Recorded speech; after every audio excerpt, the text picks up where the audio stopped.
chers abonnés, bonjour beaucoup, bonjour Nabande Konanga, Nzambe, likambo nini ya pasi ekoleli biso lelo, Suzi Bantu atiki biso mukolo ya lelo, Suzi Bantu, ma Suzi na biso, ma Suzi dernière tournage naye a salaki na SB officiel et pas si la bisalo ezalaki dernier film naye ya domination Suzi biso bakouk to lelio abakouk vraiment tozole la Suzi Bantu to présenter condoléances na biso na famille ya Suzi ya Suzi Bantu et puis to présenter ba condoléances na biso na ba proche ya Suzi Bantu en tout cas et to famille artistique naie en tout cas mes condoléances nabino mutema pasi Suzi otiki babaku otiki SB otiki sula si la chou otiki mams nabiso to ebité to kanisa ndenge ni Suzi Bantu bolamu ou ba souvenir eleki ebele Suzi de SB, Suzi de Sila, Suzi de Zabakouko, dernier film Suzi Bantu, dernier film Suzi Bantu Oya Salaki, et Zalaki na chaîne ya SB officielle, et pas Sila Bissalou, la maman de tous les Zabakouko. Et Oyo Suzi Bantu Salaki film et pas naïe, en tout cas. Tozana mingi ya kolobate tozo continuer kolela Suzi Bantu selon les informations autozi siko balobi Suzi Bantu a beli maladie ya ba 2 mois té 3 mois té abeli maladie ya 2 mois 3 mois té asali abeli kaka coupe maladie nde balobaka ndenge salika ke mimiye Naliwa Suzi atiki biso et sali vraiment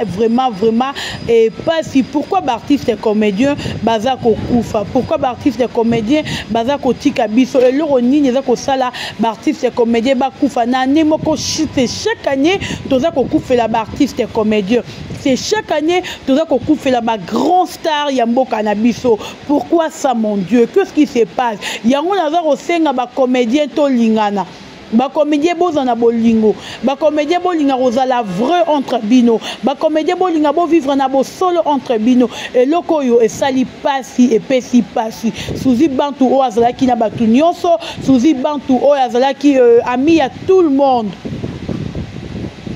ami à toute la génération lelo Suzi Bantu atiki biso Suzi Bantu banda ko se mélanger na bana mike na mikolo azolinga te mutu nyonso azala na kimia mutu nyonso azala à l'aise eza te Suzi aza mukolo est na ko jouer na ye Suzi banda ko sangana na bana mike lelo Suzi Bantu atiki biso baba cook na ngai naza na minga koloba na bino te tozolela Suzi Bantu biso nyonso longo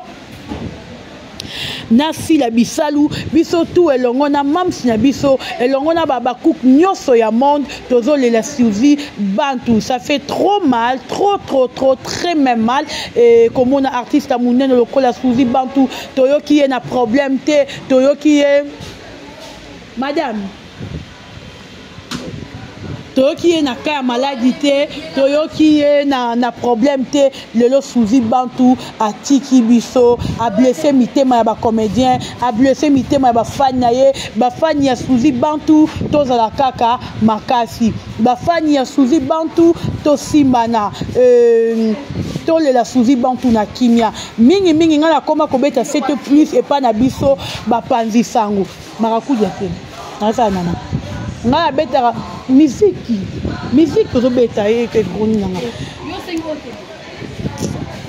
nga na betara plus nini na ba comédien na ba surtout biso ba panzi sango mutu akufi oyebi na lelo mutu akufeli te ko ya ko beta lisolo te ko ya ko loba mabete parce que oyebi eloko yo memie na liwate yozo ya ko témoigner ba peut-être ba témoignage ya mabe ou ozoya komemina batu ba information mabe ozoya peut-être koloba na mutu ezala ki Suzi Bantu te en tout cas ezo sala pasi to respecter baye batiki biso to respecter baye oyo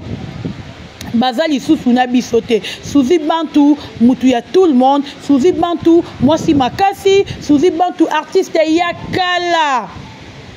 tozolo bakala ya kala.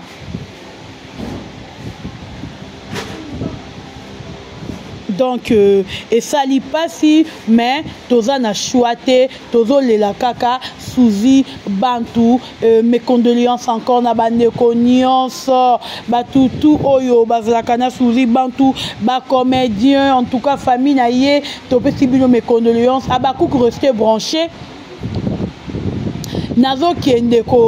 na famille nazo kende na résidence ya Suzy Bantu bapesi biso déjà adresse balobi eza bongo na salongo tozo kende kuna toyeba